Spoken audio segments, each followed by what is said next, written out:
Diddy's secret life is even worse than we thought. With the Diddy indictment being released, airing out tons of information about the Diddy demented and twisted freak-off parties, many have drawn the correlation between Diddy and another story you're all too familiar with. In a shocking spin of events, Diddy was spontaneously added, then subsequently taken off to the self-deletion watch list. This, of course, has the skeptics and conspiracy theorists on high alert. Is this the beginning of a cover-up to eliminate Diddy just like they did the other guy? And what does Diddy know that may get him the cover-up treatment? Well, I got to sit down with the guys over at Sunday Cool on their hit podcast, Ninjas Are Butterflies. We dove deep into the dark details of the Diddy situation, his bizarre connection with some in the Christian community, and that is a key part of the story that almost everybody has missed. But before we get into that, guys, my name is Ruslan. This channel exists to encourage, empower, and inspire you to live a life that blesses God. If you're new here, if you're not new here, please make sure to subscribe. There's a huge percentage of people that watch this channel, unfortunately, are not subscribed. What you're going to see next is a clip from me of the Ninjas Are Butterflies podcast that was only available on their Patreon exclusive segment until now.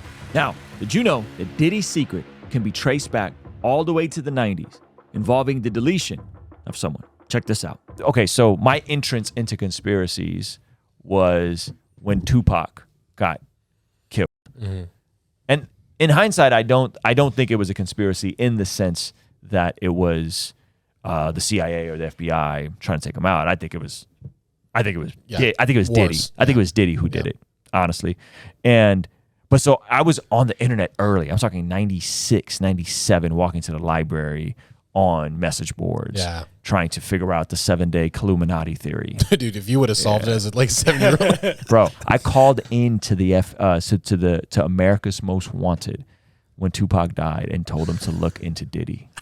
You're lying. Dude. I am not. What age were you? I was 11. That's amazing. Oh my gosh. I love that so much. Yeah, bro. Intuition. I was serious. I was like, nah, you guys got to look in it. They were like, well, no, Diddy's not. And like the person like picked up the phone. It's like a kid. Yeah. So I was like super into that stuff. And, oddly enough, the last remaining guy who killed Tupac or called a hit is on trial right now in Vegas. And he's saying right now till this day that Diddy paid, or was supposed to pay for it. Now, he never got the money. And was supposed to get him $1 million. And that guy definitely did it. I mean, Keefe D did it. They went through, he had newspaper clippings of all of it. I'm like, that's psycho killer stuff there. That's Keefe D definitely did it. And so that was my entrance into that whole world. Yeah. And again, but in a way, people kept saying it was Diddy and no one believed it for decades. And then come full circle and it looks like it was Diddy. Yeah. And now who's above Diddy? Now, because he's going down, if he was powerful enough, he could be gone. He could be whatever. I don't know. But I think there's a lot of people that were at those parties. Yeah. We were talking about LeBron and stuff. Yeah. Politicians. Yeah. Yeah. I think there's a lot of people. I think it's the same list as the Epstein stuff. Yeah. Probably even deeper. Literally, I think any moment it's going across our socials that he is no longer in the land of the living. They said he was on self-deletion watch today. Yeah. That was the news story everywhere. He's on self-deletion watch. They put it out there and then it happens. Yep. So you guys predict he's going to? Oh, no doubt. I don't think he's going to. I think that's what they'll say. That will be crazy, and that it'll be just as big as Epstein. I mean, it'll just because at this point, I want him just to talk. I want him to just. It would be amazing for someone just to air all of that out, but you don't survive after that, or before it even. I think you don't get to it. No. I think Diddy is like a full-on narcissist. Oh, for sure. And narcissists do not unalive themselves. That's a good point. Or a good perspective. And he looks scared though. That's the thing. He looks scared. He does not look. He was in the Central Park videos. He looks scared. Him lowering his head with the inside the suit watch thing. That's it's bad, man. They said he's facing 15 years minimal. Yeah, 15 minimal. That's sad. Yeah, that's the minimum. That's the minimum, and potentially death. Yeah, death. Penalty, yeah. No way. Yeah. So the tricky part about that, and I don't know if you guys have looked into it, is Okay, real quick, I need you to know about something that is going to expire October 11th, and I don't want you to miss it. As we come out of a tumultuous and divisive election season, it is my heart that we can be the hands and feet of Jesus and live a life that blesses God. And that is why we are having the first ever in-person Bless God Summit, the solution to the culture war. To not just be Christians who are reactionary to whatever is going on, but to live a better story and build better culture. And to be the solution to the culture war, I've brought in some of your favorite YouTubers, podcasters, speakers, and apologists to equip us by speaking at this 3-day event. This isn't going to be like the typical Christian conference, as we'll be doing something that is interactive, social, and giving us an opportunity to connect with each other and some of the speakers and performers. And this is all happening March 27th, 28th, and 29th at the beautiful Westin Spa and Resort in Carlsbad, California. The good news is we got the prices down to the bare bones to make sure that our day one supporters can get a bit of a discount so you can bring your whole family. Now, the bad news is this price is only available until October 11th. So don't miss the best time to get your tickets and go to blessgodsummit.com now. I don't know how many actual victims there are because from the looks of it on the surface, it might just be the Cassie thing. And then they found witnesses to corroborate her story. And because it's a crime, you can't just sign an NDA because NDAs don't apply to crimes. Yeah. So it looks like, I can't tell if there's more victims that are a part of this entire thing or if it's just as simple as like coercion into making people perform acts against their will constitutes as trafficking. Therefore, he was running an enterprise. And now other people are about to start getting.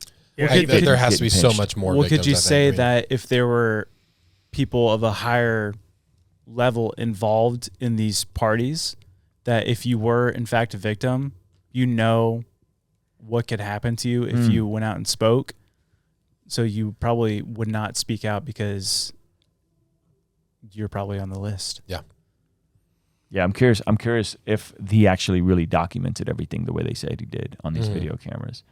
It's if freaky, that's the case, dude, it's gonna be so ugly. And you know those things. That's just like that's one person. That's one person in like the rap culture, sports culture. Like Hollywood, there's so many other sects of it. You know, like just I don't know, man. The thing that's frustrating is we talk about like how we literally just talked about how the government has technology where they can like go into a phone and blow up the phone, but it's like they can't read conversations. That's what I'm saying. They like, knew everything. Yeah, everything was known. Yeah, and that's the thing that you wait. I'd imagine if you're in that world and you're playing that game and you're moving those chess pieces, you wait to hold on to certain things until someone wants to talk or someone's not playing ball, and it's just a big manipulation, man. Like it's so dark. You know what? To me, the darker level of the Diddy thing is, and I would love to hear from you guys, is how people allowed him to parade himself around as a churchgoer and make consistent like professions of faith. And I wonder if it's a theological thing. Like, I wonder if he held to like a very like hyper grace theology where like, as long as you just say Jesus is Lord, like you could do whatever you want and live however you want and everyone just has to accept it, right? Or if it was just like that was what he did to try and offset the brand of how wicked he really was. Yeah. You know, because even if I went back and I looked at the whole Biggie and Tupac beef and how that started, and it started with Suge and his best friend, who was his bodyguard, leaving a club in Atlanta at Jermaine Dupri's party, and Diddy's entourage initiating a hit and at them, and then Suge's best friend dies. Yeah.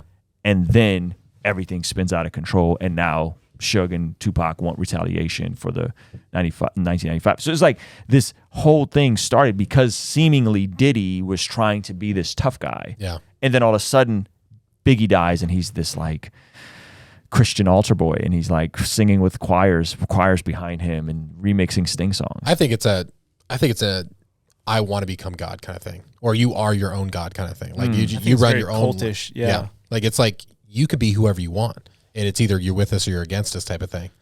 Like if you get it, you get it. You're invited. You're a part of that clan. You're a part of that group. I think people who want attention will grab it. Like it's almost like when we post a piece of content and it's like, oh my gosh, Nephilim did so good. Like, let's tell a couple more giant stories. I think these guys might, I just thank God that I'm alive. And then next thing you know, a bunch of people are being like, hey, that's cool that you said that. And like the narcissist in them is like, I'm going to go with this narrative because I'm getting a lot of attention. I'm going to lean into the Christian thing. I'm going to lean into that for a little while. So there's, couple artists in recent years who have done things similar to that. Well, especially if you don't want anyone sniffing at the trail, like you're going to do whatever you can to look as good as you possibly can. And you're going to help as many people. Like, I mean, like all the careers he's started, all the things he's done for others. Oh yeah. Why would he be a bad guy? Yeah. Wake up in the morning feeling like P. Diddy. Come on. Did you see she came out with a TikTok? Yeah. Yeah. F. P. Diddy. I'm like, yeah. Oh, well, you already said it. Yeah. Can't take it back, Kesha. Kesha, you messed up. You're just going to have to take responsibility. If you want to see the full podcast I did with the Ninjas of Butterflies crew, check this out over here. If you want to see the full details of the Diddy indictment, you can watch it here. All right? I'll see you over there. Peace.